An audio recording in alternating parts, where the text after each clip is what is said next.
Ammonia तो charge chlorine create कर रहा है. If it has +3 charge, then there must be 3 chlorine atom total, चाहे वो इनसाइड प्रेजेंट हो या आउटसाइड प्रेजेंट, बट 3 क्लोरीन होने चाहिए. अब हमें चाहिए total bond of factor 3, 3 ion चाहिए. यदि 2 क्लोरीन बाहर प्रेजेंट होंगे तो 2 Cl- और एक केटायन, 3 बॉन्ड ऑफ फैक्टर आ जाएगा इसका. तो इसके अकॉर्डिंग हमें 3 आयन चाहिए थे, 2 क्लोरीन को बाहर रखा, बचा 1 क्लोरीन उसे अंदर रखा. और अमोनिया 5 कैसे आएंगे ये मैं अगेन अभी नहीं एक्सप्लेन कर पाऊंगा, मुझे उसमें ही एक्सप्लेन करना पड़ेगा कोऑर्डिनेशन. ठीक है, तो हमसे क्वेश्चन पूछा गया था the number of chloride ions in the coordination sphere. This is coordination sphere के अंदर एक क्लोरीन. आया समझ में इतना? Yes sir. Question number 20. Yes. तो उसका फ्रीजिंग पॉइंट 0.0 दिया. शिव आवाज कट रही है काफी. डिप्रेशन एंड फ्रीजिंग पॉइंट कैसे ले सकते हैं? Shivam your voice is not Audible. Chat box में टाइप करो, मैं वेट कर रहा हूँ.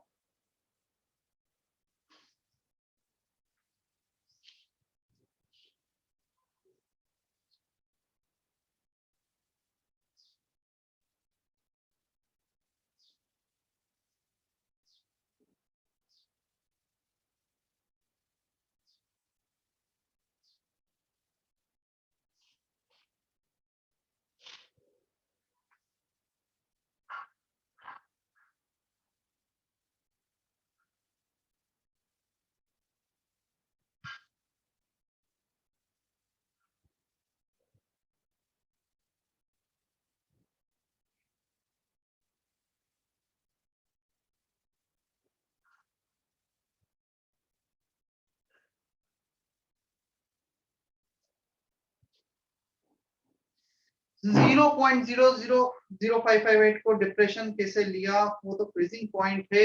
अच्छा, हमें फ्रीजिंग पॉइंट दे रखा है -0.0058. ये बताओ यदि वाटर है तो उसका फ्रीजिंग पॉइंट एक्चुअल कितना होता है? 0 होता है. Yes sir. तो इतना माइनस में दे रखा मतलब इतना डिक्रीज हो गया है. Is it okay? Yes sir.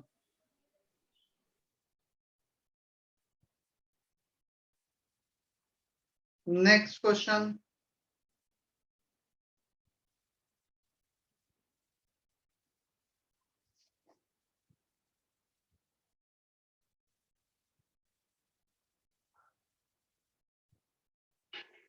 Question number 20.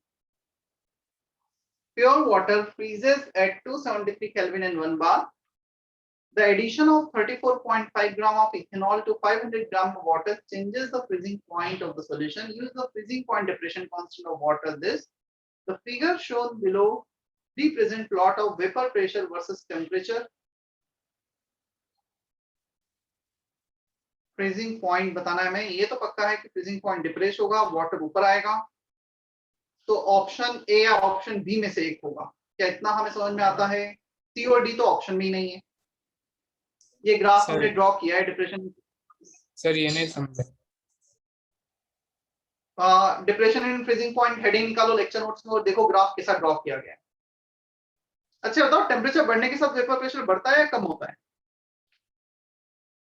Temperature बढ़ाओगे तो ज्यादा वेपराइजेशन होगा या कम होगा? ज्यादा. ग्राफ ऐसा जाना चाहिए या ऐसा नीचे जाना चाहिए? 1 करेक्ट है, 2 करेक्ट है? 1. तो सेकंड ये वाला ऑप्शन हटा दिए, सी और डी ऑप्शन एलिमिनेट कर दिए. टेम्परेचर बढ़ने के साथ उन्होंने वेपर प्रेशर कम कर रखा है.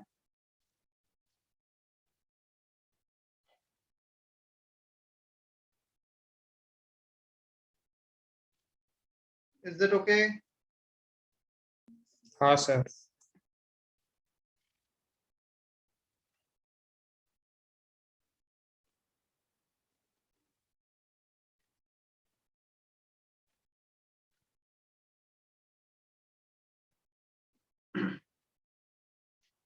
अब आते हैं हम ए और बी में से, तो कैलकुलेशन कर लो. डेल्टा टीबी एक बार दे रखा है 273 3 केल्विन का, एक बार दे रखा है 2 केल्विन का. तो delta TB equal to KB into molality.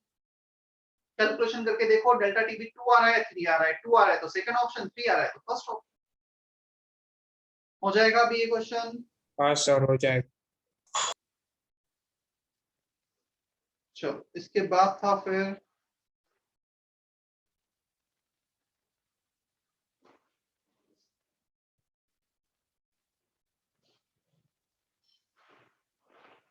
Aniket send किया था ना तुमने, question number 22।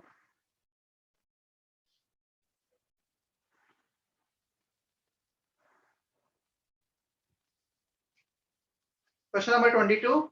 The plot given below shows pressure temperature diagram where P is the pressure and T is the temperature for the two solvent X and Y. ठीक है, एक first curve solvent X का solution of NaCl in X, third and fourth curve are for Y. दोनों का delta T भी दे रखा है हमें. On addition of equal number of moles of non-volatile solutes in equal amount, this solvent elevation in boiling point of X.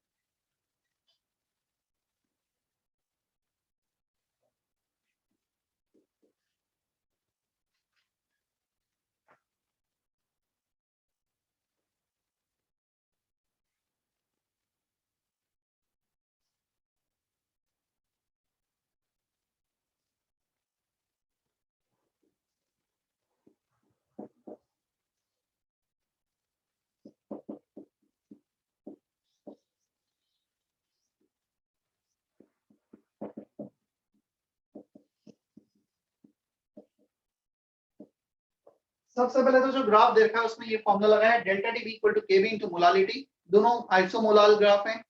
एक बार delta T B graph में 2 kelvin है, एक बार 1 kelvin. K B for x, K B for y, ratio ले लो ताकि के बी का रेशो आ जाए एक्स और वाई के लिए 2:1. चलो अब नेक्स्ट ग्राफ के नीचे जाते हैं क्वेश्चन पर. On addition of equal number of moles of non volatile solutes in equal amount of this solvent, इसमें वांट ऑफ फैक्टर भी कैंसिल हो जाएगा ना, 2 and 2. Want of factor will be same for both.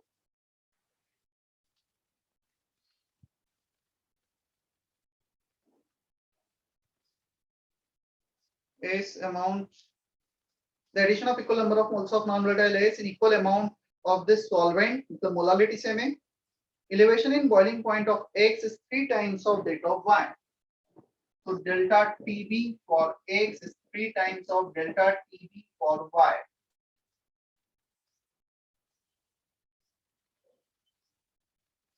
Solute is known to undergo dimerization in the solvent.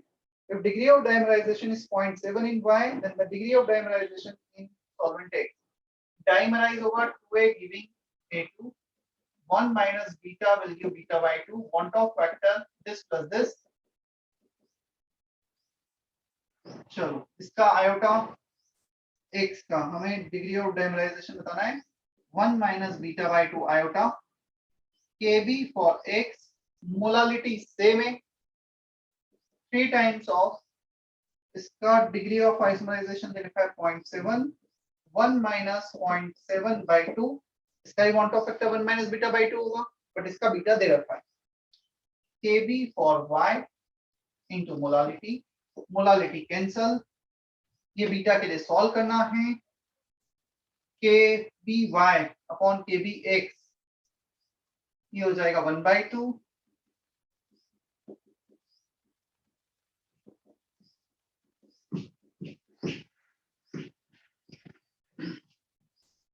Solve कर लो, करके ही देख लेते हैं यहां तक आ गए तो.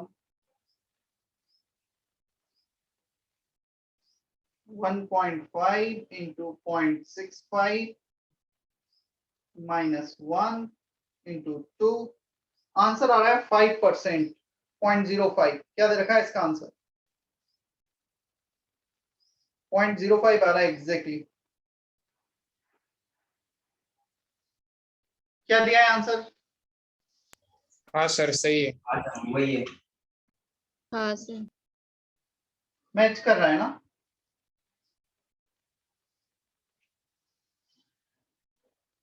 ग्राफ से जस्ट इंटरप्रेट करना था डेल्टा टी की वगैरह।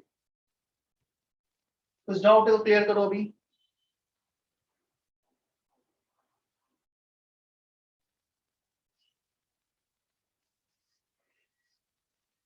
क्लियर है सर। नेक्स्ट हो गया पार्ट 1 कंप्लीट। पार्ट 2 जेई मेन ऑफलाइन पहले मैं लिखता हूं, उसके बाद टाइप करना।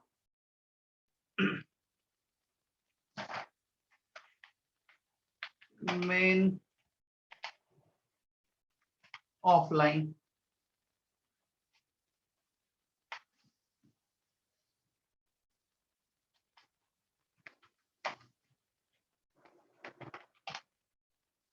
type your doubts of JEE Main offline part 2।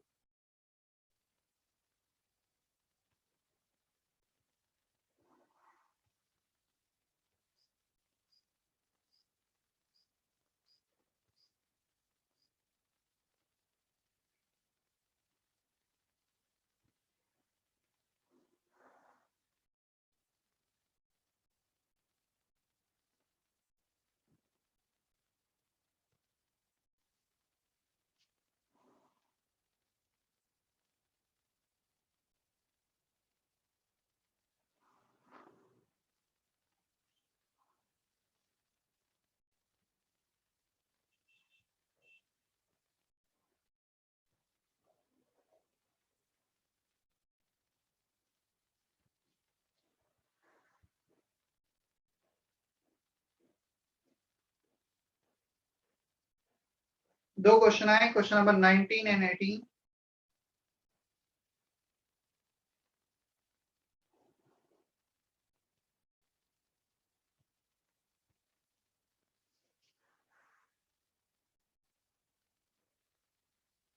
Question number 18. The freezing point of benzene decreases by this when 0.2 gram of acetic acid is added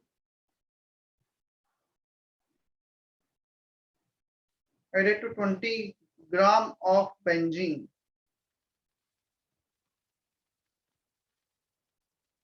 हाँ 18 में क्यों डाउट है? सेम वे में करना है जैसा किया है। Dimerisation 1 minus beta beta by 2 want Hoff factor is 1 minus beta by 2। क्या अभी बताना है 18? मुझे देख के बताओ बोर्ड पे जो सॉल्व किया सिमिलर वे में डेल्टा टीबी कैलकुलेट करना है। ऐसे ही करना है ना सर? एग्जैक्टली ऐसे ही करना है। डाइमर हाँ, means merging into 1, trimer 3 unit merging into 1, tetramerization 4 unit merging into 1। clear? Yes sir. 19 question, highest freezing point जिसमें सबसे ज्यादा आयंस मिलेंगे, सबसे ज्यादा आयंस मिल रहे हैं 19 में थर्ड ऑप्शन में। हमें H2O को कंसीडर नहीं करना है, H2O तो खुद सॉल्वेंट है, तो .2H2O .3H2O तो काउंट ही नहीं करना है। एक स्क्वायर ब्रैकेट और स्क्वायर ब्रैकेट के बाहर वाले आयंस। थर्ड ऑप्शन ऐसा है जिसमें स्क्वायर ब्रैकेट 1 हो गया और 3 chloride ion, 4 ions maximum ions. Sir 19 का ऑप्शन सेकंड दिया है। तो सर, गलत दिया है पॉइंट एक sir highest highest freezing point, sorry मैंने बॉइलिंग पॉइंट देखा, हाईएस्ट फ्रीजिंग पॉइंट के लिए सेकंड ऑप्शन करेक्ट है, क्योंकि फ्रीजिंग पॉइंट हाईएस्ट मतलब डेल्टा टीएफ सबसे कम। यदि डिप्रेशन इन फ्रीजिंग पॉइंट सबसे कम मतलब कोलिगेटिव प्रॉपर्टी सबसे कम, तो सेकंड करेक्ट है। एक ही वांट ऑफ फैक्टर होगा, मतलब डिसोसिएट ही नहीं होगा। पहले का वांट ऑफ फैक्टर 2, दूसरे का वांट ऑफ फैक्टर होगा हमारा 1, तीसरे का 4 और फोर्थ का 3। Clear? Yes sir. Next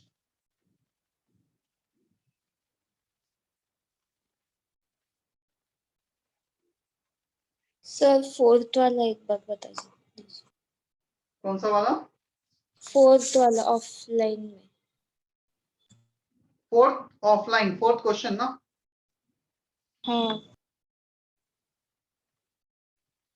equimolar solution in the same solvent have equimolar solution in the same solvent have same boiling point, but equimolar solution of what in the same solvent?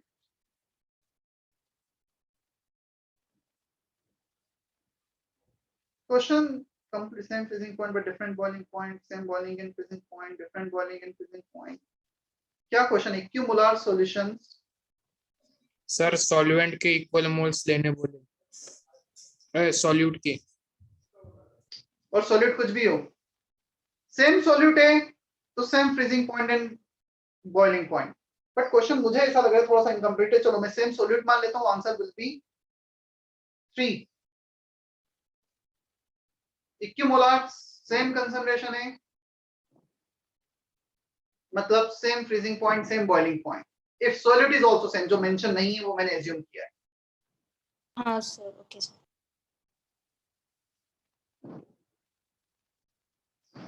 Next, और कोई doubt है offline में? चले हम online.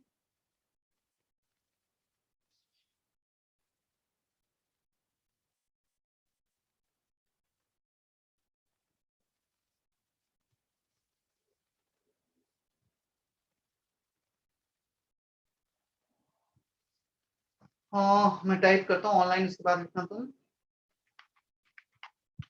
Part 2 online.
Question number 1।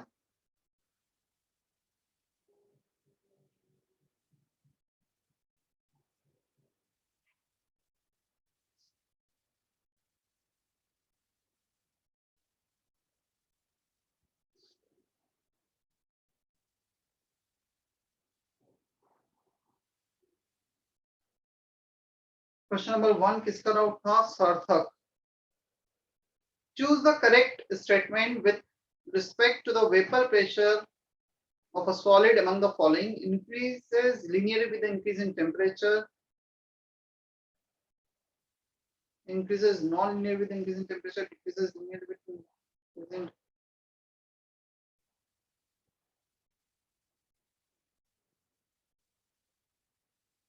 One होना चाहिए इसका answer. क्या दे रखा है इसका आंसर? बी क्या दे रखा है स्टार्ट तक? हाँ, सेकंड। Simultaneously होगा ना?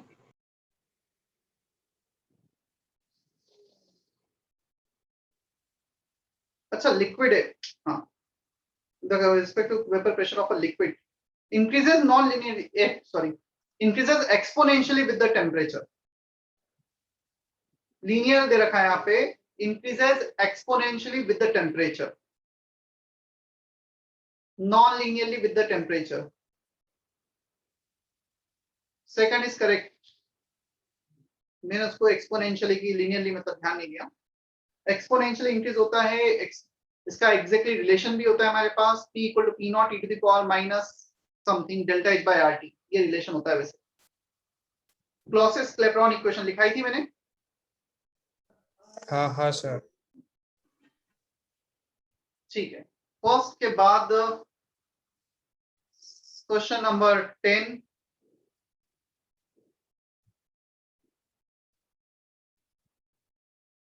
टेंथ क्वेश्चन है,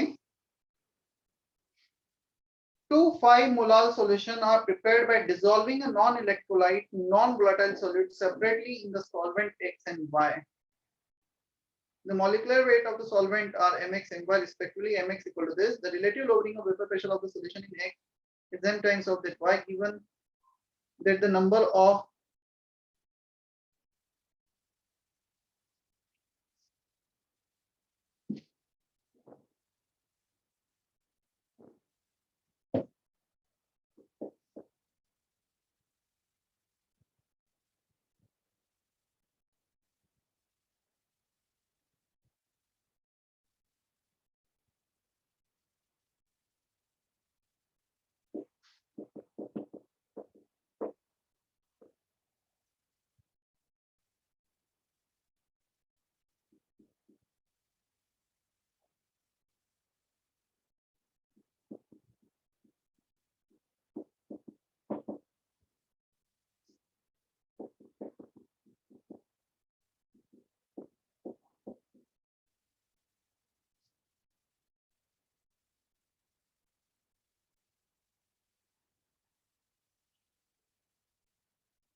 answer is 3 by 4.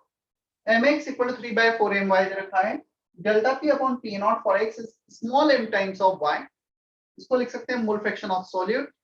Molality दे रखी 5 molar. 5 moles of solute in 1 kg of solvent. 5 moles of solute upon moles of solute plus moles of solvent, 1000 gram 1 kg solvent. Molar mass of X, molar mass of Y. Equal line दे रखी है. Solute के moles solvent के respect में negligible है. इस 5 को ignore कर दिया हमने, सिर्फ ये वाला टर्म बचा. बस ये 1000 कैंसल, ये 5 कैंसल, यहाँ पे बचा mx, यहाँ पे बचा my into small and directly तुमसे mx अपॉन my पूछा गया. Is that okay? 10th question अनुरूप.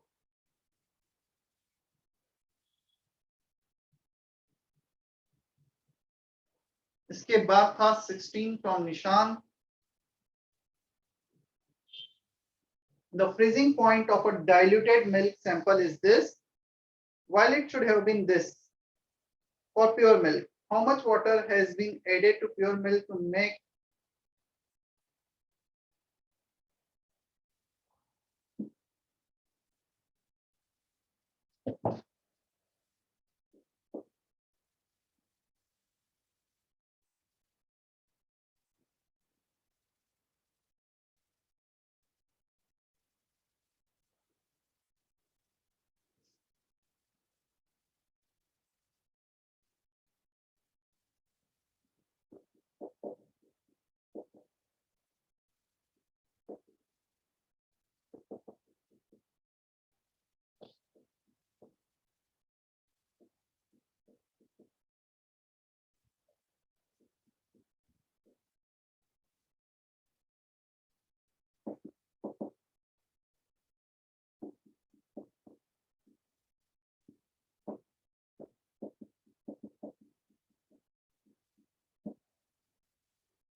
देखो दोनों एक्वस सॉल्यूशन है, एक बार हमने इसमें कुछ डाइल्यूट किया, एक बार नहीं किया है। फ्रीजिंग पॉइंट प्योर मिल्क होना था 0.5, डेल्टा टीएफ शुड बी 0.5 के number of moles of solute upon weight of solute. कुछ पानी ऐड करने के बाद, वाटर ऐड करने के हो गया 0.2 के सॉल्यूट के मोल सेम, बट हमने वाटर सॉल्वेंट के वेट को चेंज कर दिया W1 W2।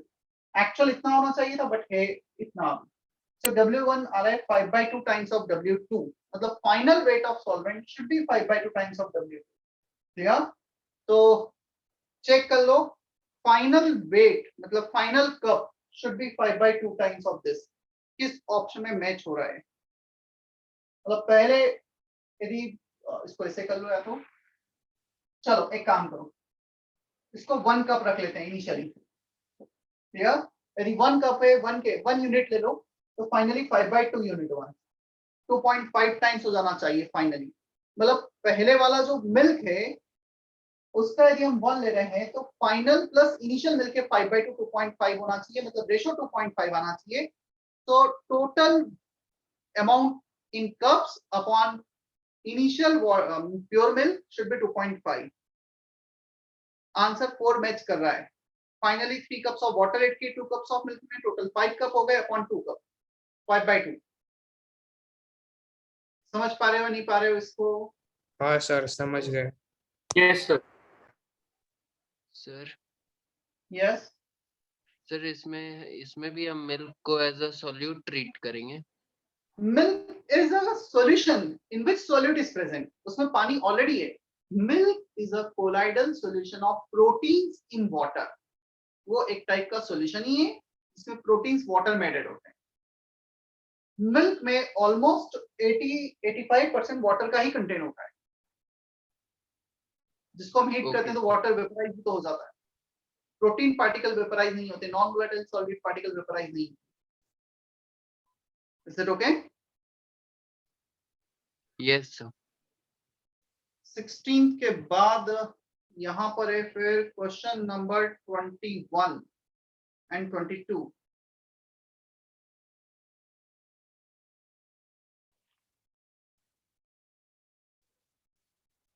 Question number 21. For the following, for the solution of the gases W, X, Y, Z in water at 298 Kelvin, the Henry's law constant are 0.52 this.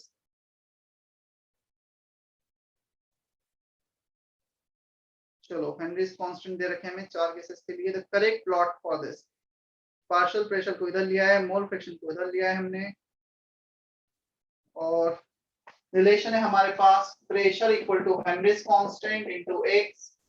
This is along y axis, this is along x axis. सबसे ज्यादा slope होगा हमारे पास 40 kilo बार, मतलब इसका z का, तो positive slope होंगे। तो ऑप्शन 3 और 4 तो एलिमिनेट हो गए, अब बचते हैं ऑप्शन 1 एंड 2। अब क्वेश्चन आता है सबसे कम स्लोप W का, उसके बाद उससे ज्यादा स्लोप होगा X का, फिर Y का। मतलब केमिस्ट्री का मैथमेटिक्स का क्वेश्चन ज्यादा हो गया है। आंसर इसका सेकंड होना चाहिए। क्या दे रखा है आंसर? 3 दे रखा है सर। क्या गलत कर रहे हैं हम? 3 दे रखा है। Correct plot, mole fraction, partial pressure बढ़ रहा है, मोल फ्रैक्शन, अच्छा मोल फ्रैक्शन ऑफ वाटर है, मोल फ्रैक्शन ऑफ वाटर दे रखा है एक्स एक्सिस पे, it is not mole fraction of solute. मैंने भी मतलब जैसे बोल सकते हैं काइंड ऑफ सिली मिस्टेक है, हमने ध्यान से ही नहीं देखा क्वेश्चन, सिर्फ मोल फ्रैक्शन देख लिया। सो 1 और 2 एलिमिनेट होंगे, या तो आंसर 3 होगा या 4 होगा, ये डेफिनेट क्लियर। क्योंकि जैसे जैसे सॉल्वेंट का मोल फ्रैक्शन बढ़ेगा सॉल्यूट का कम होगा, पार्शियल प्रेशर कम होगा। अब हमें 3 और 4 में से सिलेक्ट करना है, क्या रहेगा?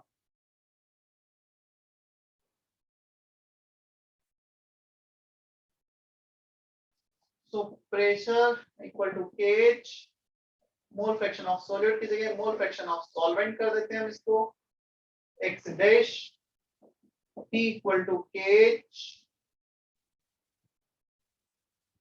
X dash with negative sign plus KH. तो नेगेटिव स्लोप तो आ रहा है हमारा। अब सबसे ज्यादा KH जिसका उसका स्लोप सबसे ज्यादा नेगेटिव।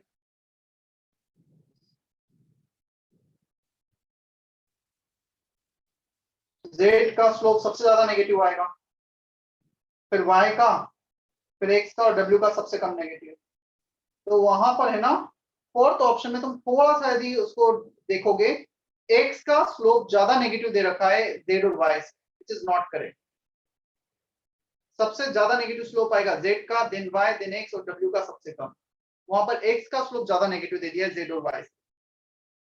देख पा रहे हो फोर्थ ऑप्शन में? Yes sir. हाँ सर। सबसे ज्यादा नेगेटिव आना चाहिए जिसका KH सबसे ज्यादा है।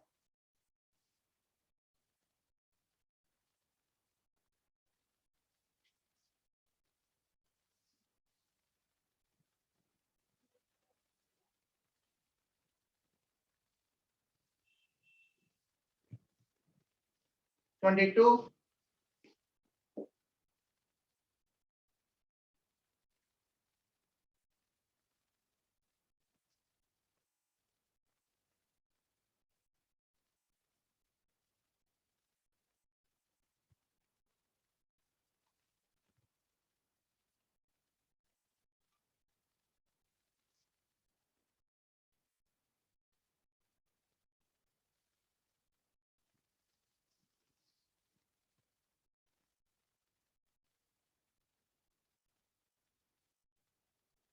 देखो 0.27 gram of a long chain fatty acid was dissolved in 100 ml of hexane, 10 ml of this solution। मतलब हमने 1/10 लिया है उसका, 0.027 ग्राम ले लिया। Added dropwise to a surface of water in a round watch glass, hexane evaporates and a monolayer is formed। मतलब जो fatty acid है उसका एक monolayer बन जाएगा। The distance from edge to center of the watch of glass is 10 centimeter। Edge to center of this is 10 centimeter। What is the height of monolayer?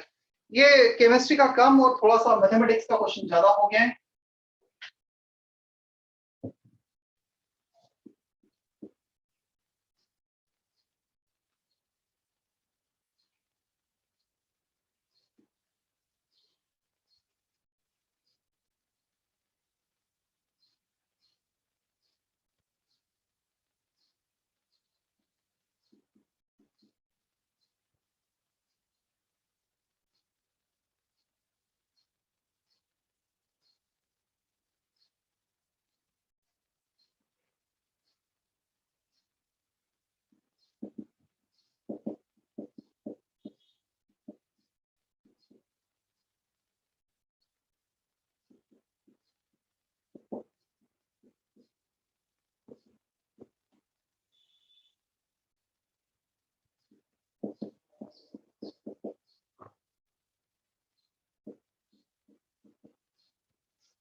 Point 027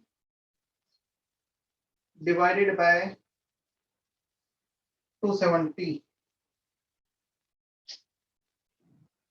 270 ये आ रहा है हमारा, 0.027 ये आ रहा है, तो 10 to the power -4 कर देंगे, कितना centimetre, 10 to the power -6 metre. है कोई ऑप्शन ऐसा?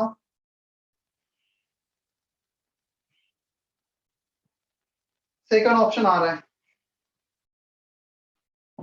किसका ऑप्शन 22? सार्थक। निशांत, अनिकेत। अनिकेत। ये कुछ ग्लास है, मतलब तुम से ऐसे assume करो कुछ ग्लास है हमारे पास, इसका हमें रेडियस दे रखा है 10 सेंटीमीटर, एरिया निकाल लिया, हमें बताना है कितने हाइट तक वो लेयर बनेगा। 0.27 ग्राम का 100 ml में ऐड किया, उसका 10 ml यूज कर रहे हैं, 1/10 यूज कर रहे हैं, मतलब हम basically fatty acid 0.027 gram use कर रहे हैं। Weight of fatty acid area into height, clear? तो ये बेसिकली क्या हो गया, वॉल्यूम हो गया, volume area into height into density, so mass होगा volume into density, density of fatty acid is given. Answer 2 ही दे रखा है इसका, कितना दिया है? सेकंड ऑप्शन ये हाँ, वही दिया है सर। मैच कर रहा है।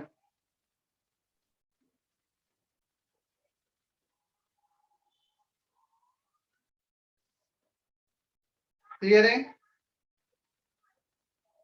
Yes, और sir. कोई डाउट इसके अलावा किसी का रह गया हो तो?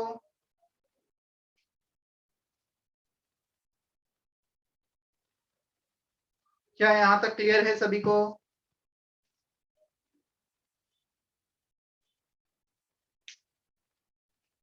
चलो, solution and colligative property complete हुआ।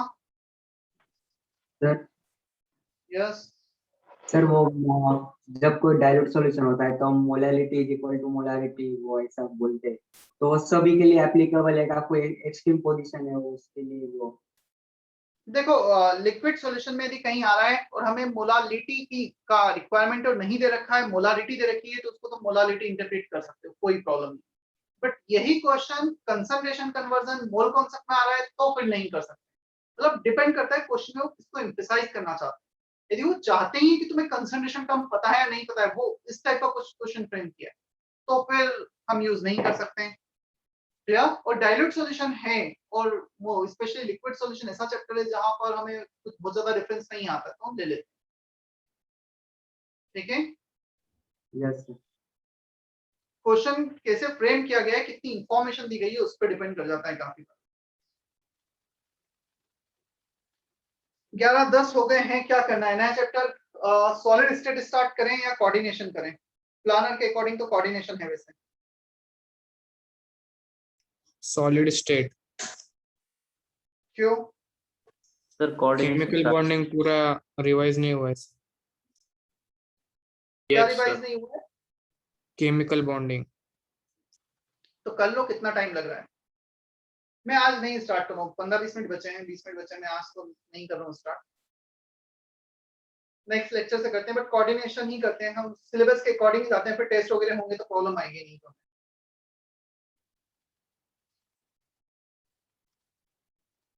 ठीक है, कर लो रिवाइज, नेक्स्ट लेक्चर तक का टाइम है तुम्हें।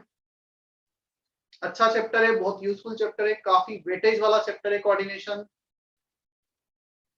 और अगेन इनऑर्गेनिक केमिस्ट्री का ऐसा पार्ट है जो अंडरस्टैंडिंग वाला है।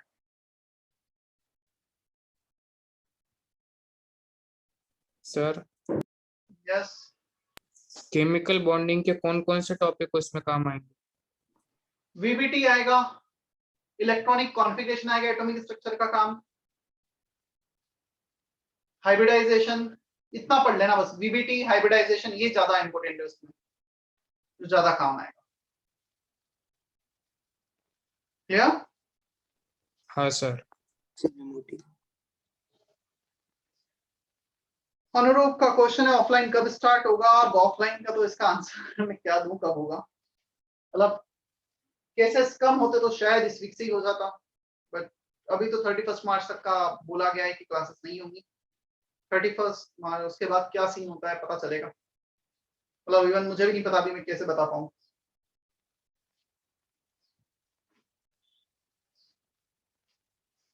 और अभी केसेस तो खैर डेफिनेटली थोड़ा सा पीक पे आए हैं, थोड़े ज्यादा बढ़ गए हैं आसपास इधर उधर। मतलब तुम्हारे आसपास भी, इवन घर पे तुमने देखा होगा, काफी इधर उधर तुम्हें केसेस सुनने को आए होंगे। थोड़ा सा नॉर्मल हो जाए, होप जल्दी हो जाए, within 2-3 week 4 week cases कम होना चालू होंगे, वैसे ही हम चालू करेंगे। Again depends on permission. ठीक है? और वो ऑफलाइन के बाद फिर वापस ऑनलाइन में आने में definitely it is not joyful, but we don't have any option, time तो वेस्ट कर नहीं सकते हैं। इसका थोड़ा सा यूटिलाइजेशन हम ऐसा जरूर कर लेते हैं। कल कॉलेज वालों से बात हुई है, तो क्या करते हैं, नेक्स्ट वीक तुम्हारे कॉलेज का जो पेंडिंग लेक्चर्स हैं और अपना एग्जाम्स हैं वो रखवा लेते हैं, ताकि ऑनलाइन ऑनलाइन में तुम्हारा वो काम तो हो जाएगा। 11th का तुम्हारे कुछ कॉलेज के लेक्चर्स होंगे, उनके ओरल्स होंगे और फिर एग्जाम्स होंगे, तो मे बी पॉसिबल 8-10 दिन तुम्हें उसमें लग जाए। सर फाइनल एग्जाम ऑनलाइन ही होंगे? हाँ ऑनलाइन ही होंगे फाइनल एग्जाम्स, और एग्जाम्स शायद 7-8 डेज चलेंगे, कुछ डेली पेपर होंगे, गूगल फॉर्म पे होने वाले हैं, गूगल डॉक्स पर, उसकी लिंक तुमसे शेयर कर दी जाएगी, कुछ होगा मतलब तुम्हें पूरा अपडेट किया जाएगा। और सेम डे हम ये भी प्लान कर लेंगे कि कॉलेज मतलब सुबह मॉर्निंग में एक लेक्चर रखें जो रिवीजन लेक्चर हो जाए 11th का, और इवनिंग में तुम्हारा एग्जाम्स हो जाए इसी सब्जेक्ट का, तो कॉलेज के अकॉर्डिंग थोड़ा रिवाइज करा दिया, देखते हैं जैसा ही प्लानिंग चल रही थी उसकी कल बताया जाएगा तुम्हें ना। तो ऑनलाइन में बेटर है कि हम उसमें यूटिलाइज करें, फिर ऑफलाइन जब क्लासेस होंगी तो अपने लेक्चर में यूज करें, ठीक है।